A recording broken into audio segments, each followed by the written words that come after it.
So today what we have for you today, we have some remaining questions related to the Merchant of Venice. इसके पहले हमने कई question cover किए थे। आज का जो इस शीट का क्वेश्चन है कि what does Lorenzo praise Jessica for in act third scene 5। इसमें सिंपल सा क्वेश्चन ये पूछा गया कि लॉरेंजो किस चीज को लेकर के तारीफ करता है जेसिका की। What does Lorenzo praise, Lorenzo किस चीज को लेकर के तारीफ करता है जेसिका की एक्ट थर्ड और सीन फिफ्थ में जो है। ऑप्शन है हर ब्यूटी, हर विट, हर लॉयल्टी, हर वेल्थ। वो उसके विट को लेकर के जो है, लॉरेंजो जेसिका के विट को लेकर के तारीफ करता है। और एक्सप्लेनेशन में भी दिया जा रहा है कि in a light hearted exchange Lorenzo admires Jessica's cleverness reinforcing their romantic bond. This scene contrasts the darker events in Venice, maintaining the play's comedic elements. तो हम देखते हैं कि लॉरेंजो अगर तारीफ करता है जेसिका का तो उसके विट के लिए तारीफ करता है। नेक्स्ट क्वेश्चन है कि what is Launcelot Gobbo's role in act third scene 5। जो प्ले का एक्ट थर्ड सीन 5 है उसमें लांसिलाट गोबो का क्या रोल है। He delivers a letter, he provides a comic relief, he betrays Shylock, he advises Portia. जो गोबो का रोल है वो एक फूल का रोल है और वह कॉमिक रिलीफ को प्रोवाइड करता है। ये क्वेश्चन बहुत इंपॉर्टेंट है, कई बार पूछा जा चुका है कि जो गोबो का कैरेक्टर है लांसिलाट गोबो किसमें है, द मर्चेंट ऑफ वेनिस पे है और उसका जो रोल है वह क्या करता है, कॉमिक रिलीफ प्रोवाइड करता है। एक्सप्लेनेशन में भी दे रहा है कि Launcelot's brother with Jessica and Lorenzo. जो लांसिलाट है, जो गोबो, लांसिलाट जो गोबो है उसका जो ब्रदर है with Jessica and Lorenzo in Act Third, Scene 5, offers humor amid the play's tension, typical of Shakespeare's use of clowns to balance serious theme. जो serious theme है उसमें बैलेंस स्थापित करने के लिए वह इस रोल को प्ले करता है। तो सिग्निफिकेंट पॉइंट ये है कि चाहे गोबो हो, चाहे गोबो जैसे और कैरेक्टर हो किसी दूसरे प्ले में, अल्टीमेट पर्पस उनका एक ही है, वह क्या है, कॉमिक रिलीफ को जन्म देना या कॉमिक रिलीफ को लेकर के बातें करना। तो हम यहाँ पर पाते हैं कि वह क्या करता है, कॉमिक रिलीफ को जो है यहाँ पे बात की गई है। जो नेक्स्ट पॉइंट है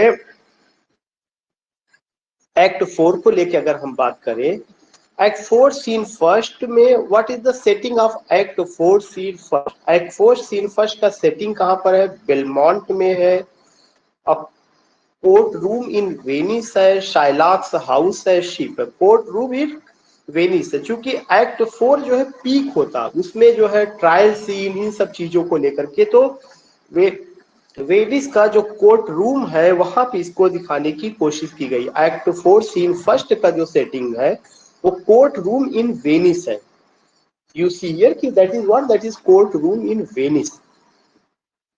The trial scene where Shylock demands his bond takes place in a Venetian countryside, emphasizing themes of justice and mercy in a public legal context. तो यहाँ पे क्या चीज दिया गया कि वहां पे एक ट्रायल सीन होता है। ये ट्रायल सीन कहाँ पर होता है, कोर्ट रूम इन वेनिस में होता है, जहाँ पे शाइलाक बॉन्ड के अनुसार अपने लिए जस्टिस की डिमांड करता है। वो बॉन्ड पेपर को दिखाता है और कहता है कि इस पे लिखा गया है कि मैं जो है अगर एंटोनियो टाइम से पैसा वापस नहीं करता है तो मैं उसके शरीर से 1 पाउंड फ्लेश निकाल लूंगा। The trial scene where Shylock's demand his bond takes place in Venetian court room में होता है, emphasizing themes of justice and mercy in a public legal context. Next question है who presided over the trial in act 4 scene first. जो act 4 scene first में जो trial scene उसको preside कौन करता है, प्रिसाइड मतलब उसकी अध्यक्षता कौन करता है, इसी प्रिसाइड से प्रेसिडेंट बना हुआ है। उस पूरे चीज को कौन प्रिसाइड करता है उसको देखा जाएगा तो द ड्यूक, वहां का जो ड्यूक है वो प्रिसाइड करता है। क्योंकि किसी भी प्रांत का सबसे बड़ा अधिकारी प्रांतपति या ड्यूक होता है, तो ड्यूक को ही राइट होता है कि इस तरह की चीजों को वह क्या करेगा, प्रिसाइड करेगा। The Duke of Venice oversees the trial, reflecting his authority. His plea for Shylock to show mercy sets up the moral conflict, though Porcia's intervention proves decisive. करें ड्यूक जो है पूरे सीन का या पूरी घटना को प्रिसाइड करता है, वह शाइलाक से रिक्वेस्ट करता है कि एंटोनियो पर तुम दया दिखाओ, लेकिन जो शाइलाक तैयार नहीं होता। इसी बीच जो है पोर्सिया वकील का रूप धारण करके आती है और सारी चीजों में इंटरवीन करती है। नेक्स्ट क्वेश्चन है कि what does Portia disguised as Balthazar initially ask Shylock to do. Correct, what does Portia disguise, Portia क्या डिस्गाइज करती है बाल्थाजर के साथ, initially ask Shylock to do, और वह शाइलाक से क्या पूछती करने के लिए। फॉरगिव द डेब्ट, कि वह ऋण को माफ करे, शो मर्सी दया दिखाए, एक्सेप्ट पेमेंट, लीव वेनिस, बल्कि वह क्या डिमांड करती है, वो कहती है कि आप दया दिखाइए। पोर्सिया शुरू में जो है व्हाट डज पोर्सिया, पोर्सिया जो डिस्गाइज फॉर्म में है वो कौन सा है, बाल्थाजर। ये चीज हमें, पोर्सिया जो डिस्गाइज फॉर्म में है वो बाल्थाजर के फॉर्म में है। Initially ask Shylock to do, और वह शाइलाक से कहती है, क्या कहती है कि शो मर्सी, आप दया दिखाइए। तो शो मर्सी को लेकर के वो बात करती है। Explanation, Portia begins by using Shylock to be merciful, delivering the famous quality of mercy speech. याद होगा हम लोगों ने इंटर में पढ़ा था कि it droppeth as the gentle rain from heaven. Mercy ऐसी है जैसे कि जो है आसमान से बारिश होती है, जो है सबको समान रूप से मिलती है, उस तरह से मर्सी की बात की गई है। Portia begins by urging Shylock to be merciful, delivering the famous quality of mercy speech. Her approach tests Shylock's resolve before she shifts to legal arguments. Next question है कि what is the main argument in Portia's quality of mercy speech. करें, क्या main argument है Portia के quality of mercy speech का। What is the main argument in Portia's quality of mercy speech. जो Portia ने quality of mercy speech दिया हुआ है उसमें मेन आर्गुमेंट क्या है, mercy blesses both giver and receiver. पहला ही बहुत इंपॉर्टेंट है कि मर्सी जो है यह देने वाले को और ग्रहण करने वाले को दोनों के लिए बेनिफिशियल होता है।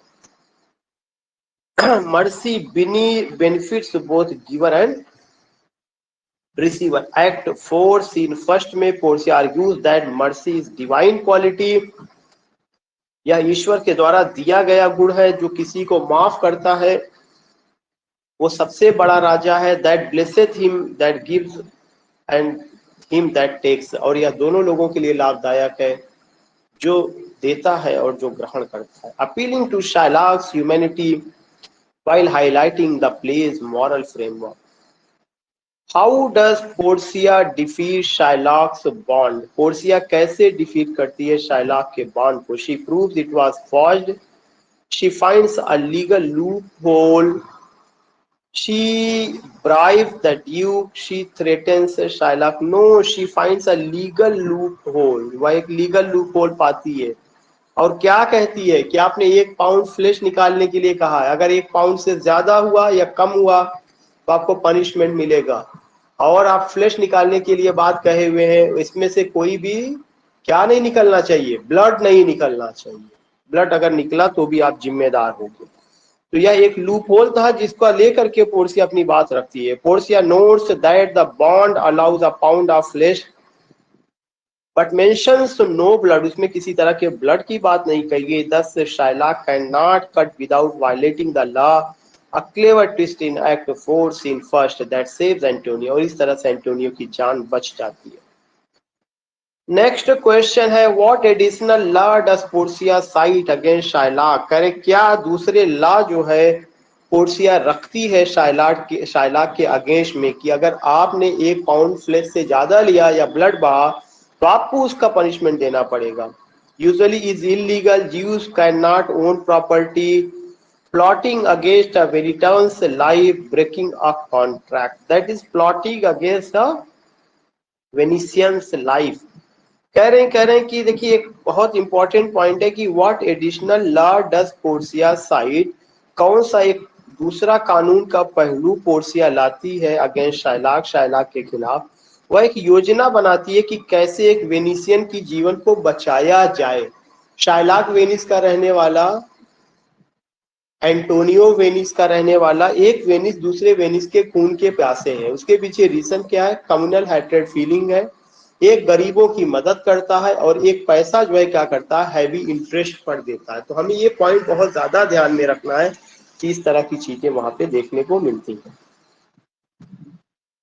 Plotting against a Venetian's life, after nullifying the bond, Portia invokes Allah, punishing an alien non-citizen for seeking a Venetian's life, threatening Shylock with death or loss of property, shifting power in the trial.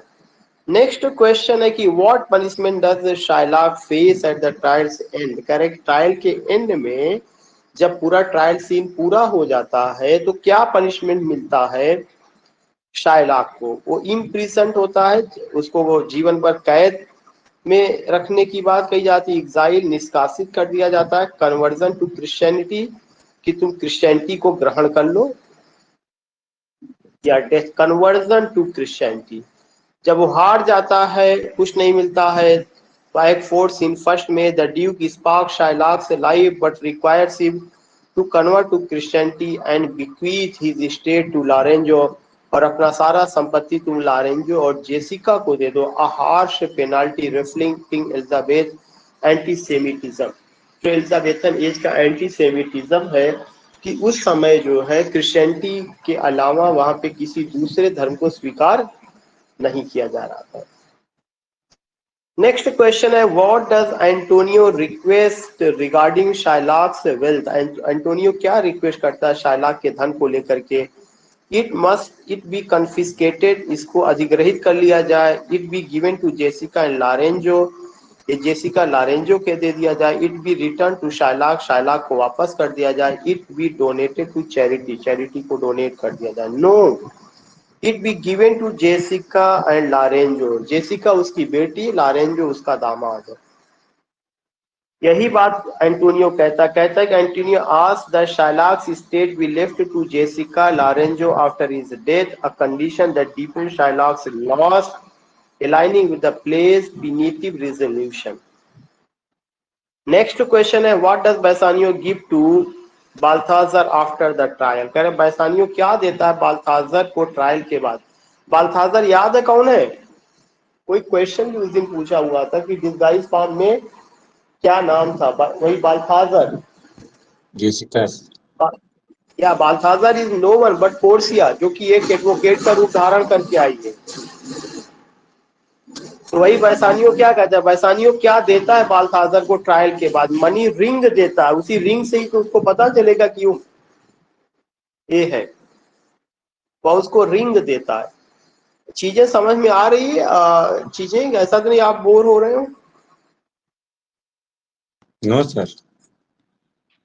Okay. Act 4 scene first में Bassanio unaware that बाल्थाजर, उसको पता ही नहीं है कि बाल्थाजर ही Portia है, gives her his ring as thanks, breaking his promise to Portia, और वह Portia के प्रॉमिस को तोड़ देता है, and setting up the comedic ring sub plot. Portia ने उससे कहा था ये रिंग तुम अपने पास रखना, किसी को देना नहीं, लेकिन उसको ये पता नहीं कि बाल्थाजर पोर्सिया ही है, और वह सोचता है कि आखिर बाल्थाजर ने एंटोनियो की जान बचाई है और मुझे देने के लिए मेरे पास कुछ नहीं इसे देने के लिए। तो वह क्या करता है कि पोर्सिया के द्वारा दिया गया रिंग ही उसे दे देता है, जबकि वो बाल्थाजर कोई और नहीं बल्कि पोर्सिया ही है। What does Graciano gives to Balthazar clerk? करें, ग्रासियानो बाल्थाजर के क्लर्क को क्या देता है? A ring, money, a jewel, a promise ring. जो ग्रासियानो है वह बाल्थाजर के क्लर्क को भी क्या देता है? रिंग देता है। Explanation, Graciano gives his ring, Graciano अपना रिंग देता है नेरिजा को, disguised as the clerk. Graciano अपना रिंग जो है नेरिजा को देता है और वह एक क्लर्क के रूप में डिस्गाइज है। कौन? नेरिजा।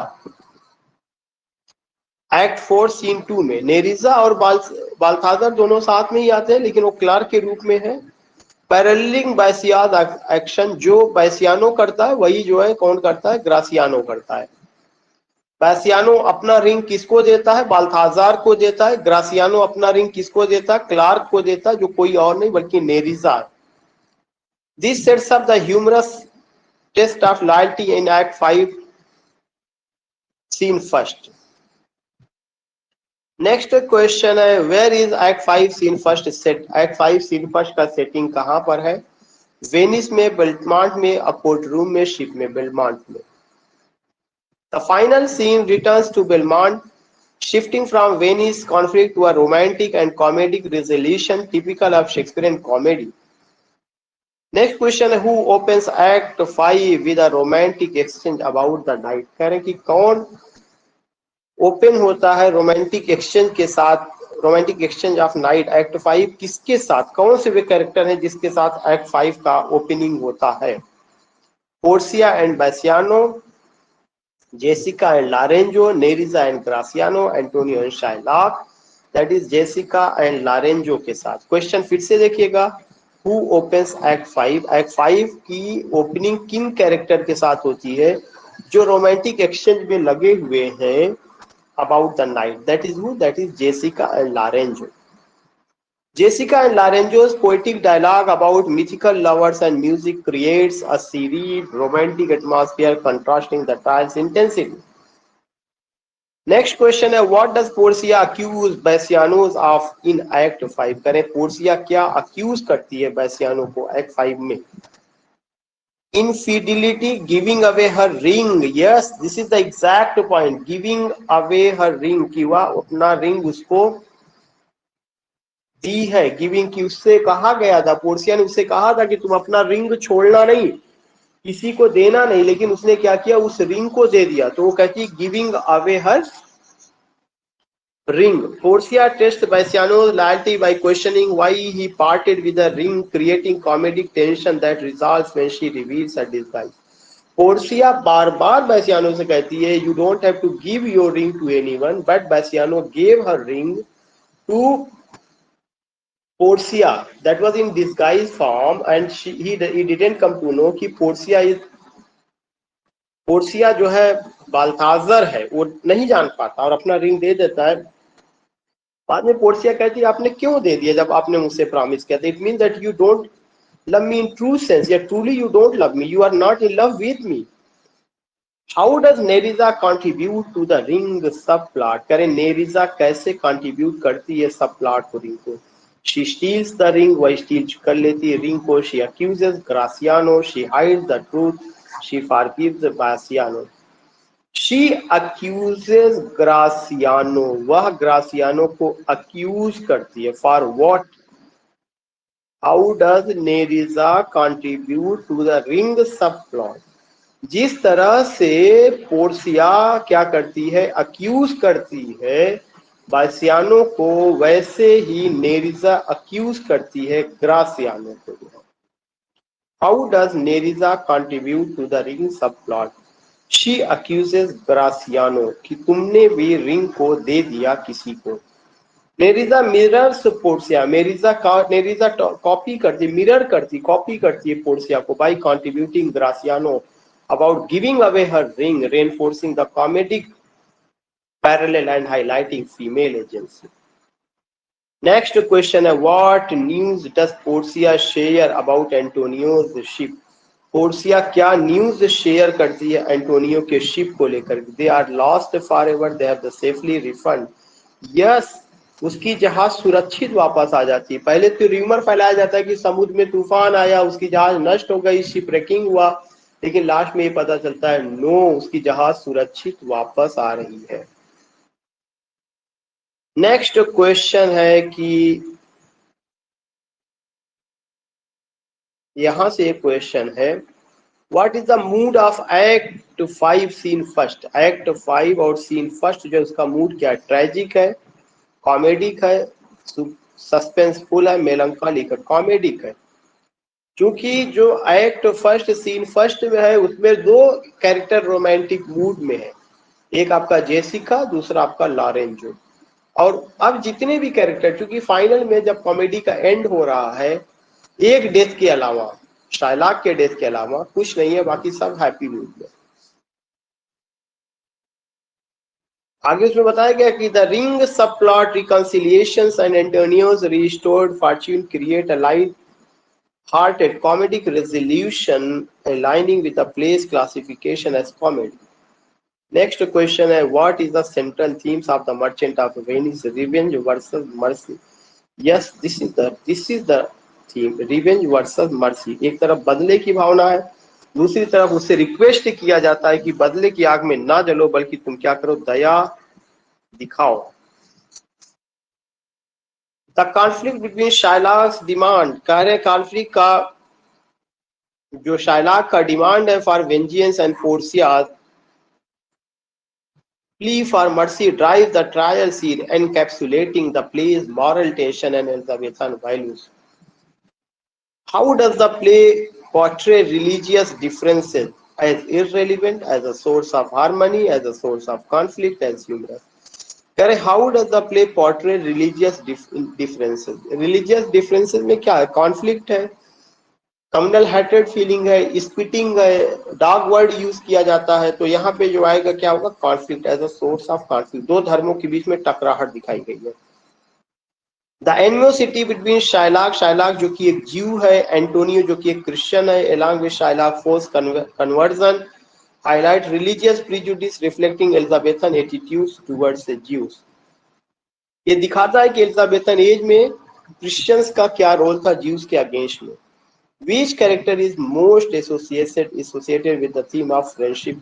कौन सा कैरेक्टर बहुत ज्यादा जो है फ्रेंडशिप को लेकर के बात करता है? Shylock no friendship, Antonio exactly, Antonio और बैसानियो के बीच में जो फ्रेंडशिप है वह अद्वितीय, मैचलेस है, इनकम्पेरेबल है। Antonio's willingness to risk his life for Bassanio, Antonio अपना जो है जीवन दांव पे लगाता है बैसानियो के लिए, वह बैसानियो को लोन उपलब्ध कराता है, एग्जेम्पलीफाइज सेल्फलेस फ्रेंडशिप, या जो है स्वार्थहीन मित्रता को दर्शाता है, जो कि एक की थीम है particularly evident in his acceptance of the bond. Next question है, what does the lead casket symbolize in the play? करें कि जो लीड कास्केट है वो क्या सिंबलाइज करता है? वेल्थ को, डिसेप्शन को, इनर वर्थ को, एग्जैक्टली इनर वर्थ को। जो तीसरा कास्केट था, याद होगा, पहला गोल्ड कास्केट, फिर सिल्वर कास्केट, फिर लेड कास्केट, उसी में पोर्ट्रेट था, किसका पोर्ट्रेट था? पोर्सिया का था, तो वह इनर वर्थ को दिखाता है।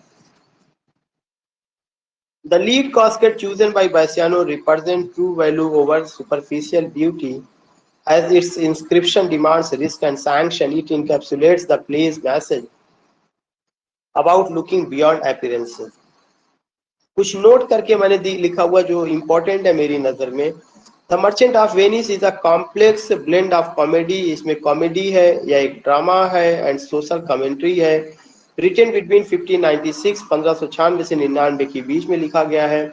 It reflects Elizabethan attitude towards Jews, इसमें दिखाया गया कि एलिजाबेथन एज के समय जो क्रिश्चियन का क्या एटीट्यूड था ज्यूज के प्रति, यूजरी एंड जेंडर रोल को भी दिखाता है। बट इट्स नुआंसेस कैरेक्टर जो शाइलॉक है उसमें humanity in his hath not a Jew eyes, जो एक बहुत इंपॉर्टेंट पॉइंट वो कहता है क्या जीव के आंखें नहीं होती, मतलब क्या जीव इंसान नहीं है।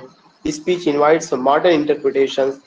The play theme of mercy, justice, love and prejudice remain irrelevant, though its treatment of religious and racial issues sparks a debate and Shakespeare's intent। बस इतना ही आपको समझना है कि रियली में जो ये प्ले है उसमें काफी हद तक important point communal hatred feeling है। All these things have been presented very well. तो आई हैव डन, जो बचा हुआ था एक क्वेश्चन बचा हुआ काफी इंपॉर्टेंट क्वेश्चन था, तो आई होप कि यू ऑल हैव एंजॉयड